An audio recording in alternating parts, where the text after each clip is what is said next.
तो दोस्तों, नवोदय विद्यालय समिति का जेएससी एमटीएस और लैब अटेंडेंट का एग्ज़ाम कैंसिल हो चुका है। ये ऑलरेडी जानकारी हमें पता ही है, 12 सितंबर 2025 की बात है।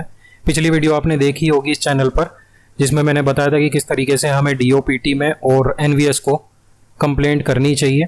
अगर आपने नहीं देखा वो वीडियो तो वो आप देख सकते हो। अदरवाइज़ बाकी इस वीडियो में मैं आपको बताऊंगा, पूरे फैक्ट बेस्ड रिपोर्ट्स दिखाऊंगा और कुछ जानकारियां जो मैंने सॉर्ट आउट करी, जिनसे आपको पता लगेगा कि ये स्कैम कैसे हुआ, कितने लोग पकड़े गए और क्यों ईमानदार कैंडिडेट्स को इसका नुकसान नहीं झेलना चाहिए। आलोक सर को आप सपोर्ट कीजिए, जो वो ग्रुप है उसका आपको लिंक डिस्क्रिप्शन में मिल जाएगा। तो चलिए शुरू करते हैं।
तो अब तक आपको आइडिया लग गया होगा कि इस वीडियो में आपको क्या क्या देखने को मिलेगा। ये है एफआईआर की कॉपी। हिंदुस्तान और टाइम्स ऑफ इंडिया की रिपोर्ट्स के अनुसार ये कोई छोटा मामला नहीं था। कई कैंडिडेट्स ने 10 लाख से 18 लाख तक दिए ताकि वो एग्ज़ाम पास कर सकें। हरियाणा में एक प्राइवेट इंस्टीट्यूट के मालिक ने क्वेश्चन पेपर स्कैन करके बाहर भेजा और फिर ब्लूटूथ डिवाइसेस और माइक्रो ईयर पीसेस से चीटिंग करवाई गई। यह कोई आइसोलेटेड इंसिडेंट नहीं था, ये एक पूरे देश में फैला हुआ नेटवर्क था। और इस एफआईआर के अनुसार यहाँ पर 7 कैंडिडेट्स को एप्रीहेंड करा गया, जिनमें 17 तारीख को एक कैंडिडेट और 18 तारीख को 6 कैंडिडेट्स, टोटल 7 कैंडिडेट्स को यहाँ पर पकड़ा गया। यहाँ पर ये आप देख सकते हो, ये वो कैंडिडेट्स हैं, इनके रोल नंबर सहित सारी जानकारी और इनके डेट एंड शिफ्ट, किस तरीके से इनको एप्रीहेंड करा गया है, किन किन लोगों को करा गया, क्या क्या इनके नाम हैं। कुल मिला के यहाँ पे इनको डिटेक्ट करा गया था, पकड़ा गया था, कंप्लेंट फाइल करी गई थी इस स्कूल के या फिर इस सेंटर के प्रिंसिपल द्वारा। फॉर्मल कंप्लेंट यहाँ पर दर्ज करी गई थी और फिर पुलिस इन्वेस्टिगेशन शुरू हुई थी, एसएचओ सेक्टर 26 के जो हो जाते हैं उन्हें। एंड एफआईआर फिर फाइनली रजिस्टर हो गई, case number 53 dated 27 May 2025 under section 10 and 11 of public examination prevention of unfair means act 2024। लेकिन कहानी यही नहीं रुकी। इसी दिन शाम को एक और एफआईआर रजिस्टर होती है, जिसमें 10 कैंडिडेट्स को पकड़ा जाता है। ये जो 10 कैंडिडेट्स थे वाईफाई डिवाइसेस और हियरिंग एड्स यूज़ करते हुए पकड़े गए थे, जिसमें 17 तारीख को एक कैंडिडेट और 18 तारीख के 9 कैंडिडेट यहाँ पर पकड़े गए थे। इन टोटल 27 तारीख को 17 कैंडिडेट्स पकड़े जाते हैं और ये वो 10 कैंडिडेट्स की सूची है, रोल नंबर के साथ, डेट ऑफ इंसिडेंट के साथ। सेम उन्हीं धाराओं में ये एफआईआर रजिस्टर करी जाती है, पैटर्न वही है, डिटेक्ट करा गया, कंप्लेंट फाइल होती है 23 तारीख को ही होती है। और जो स्कूल था या सेंटर था, वहाँ पर जो प्रिंसिपल था उन्होंने ही करी ये कंप्लेंट। पुलिस का एक्शन होता है SHO sector 26 Haryana and FIR register हो जाती है मई 27 को, केस नंबर 52। तो इन टोटल 17 कैंडिडेट्स, जैसे कि आप यहाँ पर देख सकते हो। ये आर्टिकल है हिंदुस्तान टाइम्स का 29 मई 2025 का। इसमें तो और भी डिटेल निकली थी, अभी उस पर आएंगे। तो इसके अलावा शिमला में 39 कैंडिडेट्स के खिलाफ एफआईआर हुई। ईटानगर में 53 कैंडिडेट्स अरेस्ट हुए, वहाँ तो जीएसएम डिवाइसेस अंडर गारमेंट्स में छुपाए हुए थे। प्रयागराज में एसटीएफ ने 13 लोगों को पकड़ा, ये यहाँ पर आप फोटो भी देख सकते हो। दिल्ली में डमी कैंडिडेट्स पकड़े गए जो दूसरों के बिहाफ पर एग्ज़ाम दे रहे थे, यानी कि दिल्ली को भी नहीं छोड़ा था इन लोगों ने। ये बात तो क्लियर है कि ये क्राइम जो था ऑर्गेनाइज था एंड कोई आइसोलेटेड इंसिडेंट तो नहीं था। ये एक पूरे देश में फैला हुआ नेटवर्क था, जैसे कि मैंने आपको बताया 2 FIR का डाटा आपके साथ शेयर करा, चंडीगढ़ की जो थी FIR 27 मई की, लेकिन एक तीसरी FIR है जो बहुत पहले रजिस्टर हुई थी। इसमें जो अक्यूज्ड है उसका नाम है राखी, और उस लड़की को इसका सरगना यानी कि किंगपिन बताया गया है। पैटर्न पूरा ईटानगर जैसा ही है। इम्पर्सिनेटर एंटर्ड द एग्जाम, सिर्फ अपीयर करने के लिए नहीं but to smuggle in electronic devices, और वही अपने कपड़ों में छुपाया गया हिडन डिवाइसेस को। एंड जो एसोसिएट्स थे ये सब पेपर रियल टाइम में सॉल्व कर रहे थे।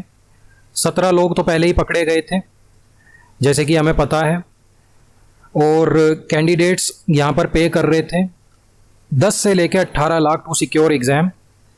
और यहाँ पर ये ब्लूटूथ डिवाइसेस का इस्तेमाल करते थे, फ़ोटो खींच के इनको भेजा जाता था और ब्लूटूथ से ये यहाँ पर आंसर्स वगैरह करते थे। हालांकि ये पकड़े गए और मुकदमा public examination prevention of unfair means act 2024 के सेक्शन 10 और 11 के अंतर्गत ही हुआ। इसके अलावा BNS की धारा 112, 111 का सब क्लोज 2, 61 का सब क्लोज 2, और यहाँ पर आप देख सकते हो 3182, 3184 के अंतर्गत मुकदमा चलाया गया। और ये है बेल ऑर्डर जिसमें डिसमिस कर दिया गया इसकी रिक्वेस्ट को, जो एक्यूज था यानी कि राखी। और बिल्कुल उसी तरीके से बोला गया यहाँ पे, कंटेंट तो यही करा गया कि एप्लीकेंट पीस लविंग है, law abiding citizen, falsely implicate, ये हर क्रिमिनल इसी तरीके से करता है। और 12 अक्यूज यहाँ पर लर्नड काउंसिल जो स्टेट के, तो उन्होंने कहा कि 12 अक्यूज पीपल वर अरेस्टेड 18 मई को ही, और अक्यूज राखी जो है बहुत ज़्यादा क्लेवर और शार्प माइंडेड है।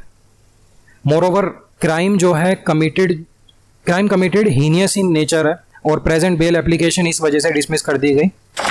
फिर इसके बाद यहाँ पर एक और बेल ऑर्डर दिया गया, यहाँ पर बेल एप्लीकेशन एक और आती है अक्यूज्ड राखी की, जिसमें इसको अलाउ कर दिया जाता है। तो इनिशियल अरेस्ट यहाँ पर पैटर्न यही है। इनिशियल अरेस्ट 18 मई 2025 को हुआ। FIR 64 पुलिस स्टेशन सेक्टर 39 वाला सेक्टर 26 था, if I am not wrong. और बेल यहाँ पर डिसमिस हो जाती है मई 31 2025 को, जैसे कि अभी हमने पीछे देखा। और उसके बाद बेल ग्रांट कर दी गई। Applicant allowed with the bail bond amount of 1 lakh rupees, surety तो थी देनी एक। 53 डेज यहाँ पे कस्टडी के बाद यहाँ पर इस एक्यूज को बेल मिल गई। इन सब रिपोर्ट से पता चलता है कि सिक्योरिटी भी पूरी तरह से फेल हो रही थी। फ्रिस्किंग और मेटल डिटेक्टर्स या तो प्रॉपरली यूज़ नहीं हुए या फिर सेलेक्टिव चेकिंग हुई, और जैमर्स हो गए, बेसिक अरेंजमेंट्स हो गए, वो सब यहाँ पर नहीं करे गए इन सब चीज़ों को कंटेन करने के लिए। तो एग्ज़ाम कंडक्ट कराने की जिम्मेदारी किसकी थी? CBSE की, जिसको NVS ने सौंपा था कि आप एग्ज़ाम कराओ। तो सिक्योरिटी फेलर पर अकाउंटेबिलिटी फिक्स करना बहुत ज़्यादा ज़रूरी था CBSE के लिए। तो एक्यूज़ को तो यहाँ पर बेल मिल गई। और इसके अलावा जो दूसरे थे, जो पिछली जो थी जिसमें पिछली जो FIR थी, हाँ FIR नंबर 53, यहाँ पर एक्यूज्ड दीपक, मतलब 2 एक्यूज्ड की मेरे को यहाँ पर बेल ऑर्डर्स मिले, और एक एक्यूज्ड हर्ष कुमार, इन दोनों को भी बेल मिल गई थी। ये एक को 27/5 को मिली है और एक को मिली है 5 अभी मिली है इसी महीने 5 सितंबर 2025 को। ये 4 सितंबर 2025। तो ये था। और इसके अलावा आप लोगों को पता है बिल्कुल बॉन्ड तो देनी ही पड़ेगी, 50-50 हज़ार की दोनों की बॉन्ड। और मैंने देखा पैटर्न मतलब बिल्कुल एक जैसा था। यहाँ पर जो एप्लीकेशन थी बेल की वो बिल्कुल एक जैसी थी इनकी, इन दोनों की तो ख़ास तौर पे। तो ये इस तरीके से यहाँ पर ऑर्डर दिया गया कि ये टेम्पर नहीं करेंगे एविडेंस के साथ और इन्वेस्टिगेशन में मदद करेंगे, और किसी को भी यहाँ पर dissuade him from disclosing such facts to the court और एनी। तो वही चीज़ है कि थ्रेट या फिर promise to any person acquainted with the fact, यानी कि कुछ भी किसी भी तरीके किसी साक्ष्य वगैरह को अडल्ट्रेट करने की कोशिश नहीं करेंगे, कोई ऐसी साजिश नहीं होनी चाहिए। आप जाइए PMOPG पर, डिस्क्रिप्शन में आपको लिंक मिल जाएगा मेरे टेलीग्राम चैनल का, और इन सब चीज़ों का जो चीज़ें आपको करनी है कुल मिला के आप PMOPG पे जाना, वहाँ पे लॉगिन करना। जब आप लॉगिन करोगे आपका नाम लिखा आएगा वेलकम, और फिर आप यहाँ पर आई अग्री करना, सबमिट करना। सबमिट करोगे उसके बाद आप यहाँ पर मिनिस्ट्री सर्च करना, education, school education and literacy आप सेलेक्ट करना। हम 2 ग्रीवेंसीज को यहाँ पर रजिस्टर करेंगे जो मैंने प्रिपेयर करी हैं, और आप क्या करोगे, आप जैसे कि यहाँ पर देख सकते हो ये पेज खुलेगा। यहाँ पर आप मेन कैटेगरी में सेलेक्ट करोगे misconduct, I mean miss behaviour, corruption and miss management लिखा है आई थिंक यहाँ पे, है ना। तो और फिर बाद में आप CBI एफिलेटेड, और फिर इनका जो ये एड्रेस वगैरह ये सारी चीज़ें आपको मिल जाएंगी। शिक्षा केंद्र, कम्युनिटी सेंटर, प्रीत विहार दिल्ली, ठीक है। इसका टेक्स्ट जो यहाँ पर डालना होगा वो भी आपको मिल जाएगा, ठीक है। वो आपको पेस्ट कर देना है। पेस्ट करने के बाद आपको यहाँ पर एक फाइल अटैच करनी होगी, उसका लिंक आपको डिस्क्रिप्शन में मिल जाएगा। और be sure to attach it. जब आप अटैच करोगे इस तरीके से लिखा आएगा, फाइल अटैच सक्सेसफुली। फिर आप यहाँ पर नेक्स्ट दबाना। नेक्स्ट दबा के वहाँ पर जो नेक्स्ट पेज आएगा उसमें सिक्योरिटी कोड जो भी लिखा होगा उसे आप इनपुट करना, सबमिट करना। सबमिट करोगे तो आपकी ग्रीवेंस रजिस्टर हो जाएगी। इसी तरीके से जो NVS वाली ग्रीवेंस होगी, एक NVS में भी हम ग्रीवेंस रजिस्टर करेंगे। उसमें आपको school education, literacy, misbehaviour, corruption and harassment, ये वाली category main. Next level category Navodaya Vidyalaya समिति, कंप्लीट एड्रेस वगैरह सब मिल जाएगा। टेक्स्ट भी आपको मिल जाएगा, इसमें जो डालना है वही सेम डालना जो उसमें डाला था। और फिर आप वैसे ही उसी मैनर में फाइल को अटैच कर देना, ठीक है। सिक्योरिटी कोड यहाँ पर डाल देना जो भी लिखा होगा, सबमिट करना, ग्रीवेंस आपकी रजिस्टर हो जाएगी। इस तरीके से आप फाइल अटैच करना बिल्कुल मत भूलना, ये बहुत इंपॉर्टेंट स्टेप है। तो ये मैं आपको ग्रीवेंस थोड़ा सा स्क्रीन पर दिखा देता हूँ जो मैंने प्रिपेयर करी हैं। आप यहाँ पर जूम वगैरह करके पढ़ सकते हो अगर आप फ़ोन वगैरह में देख रहे हो, क्योंकि PC में तो मेरे ख्याल से नहीं कर पाओगे।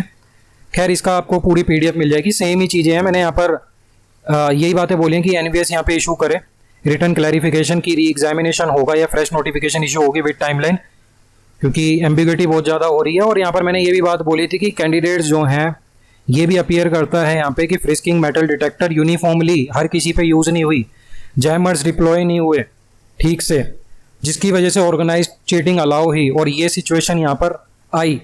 पब्लिकली क्लैरिफाई करें कि NVS है कि CBSE है, पोजेशन में इस पूरी फीस के submitted by the candidates refund करें या एडजस्ट करें एग्जामिनेशन फीस को for the next recruitment cycle. इसके अलावा मैंने एक चीज़ और बोली है, फ्रेश नोटिफिकेशन अगर आती है तो एज रिलैक्शन भी प्रोवाइड करा जाए उन कैंडिडेट्स को जो क्रॉस कर जाएंगे upper age limit due to delay.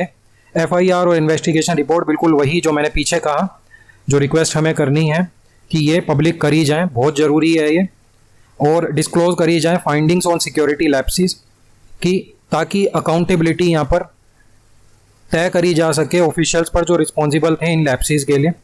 और यहाँ पर बिल्कुल CP ग्राम्स के अनुसार, देखो CP ग्राम्स की जितनी भी ग्रीवेंसीज हैं, PMO, PG, PGMS, DA, RPG सब CP ग्राम्स में ही आती हैं। तो CP ग्राम की जितनी भी हैं वो 21 डेज़ के अंतर्गत 21 डेज़ में रिप्लाई देना होता है। ये RTI से भी ज़्यादा फास्ट प्रोसेस बनाया गया है।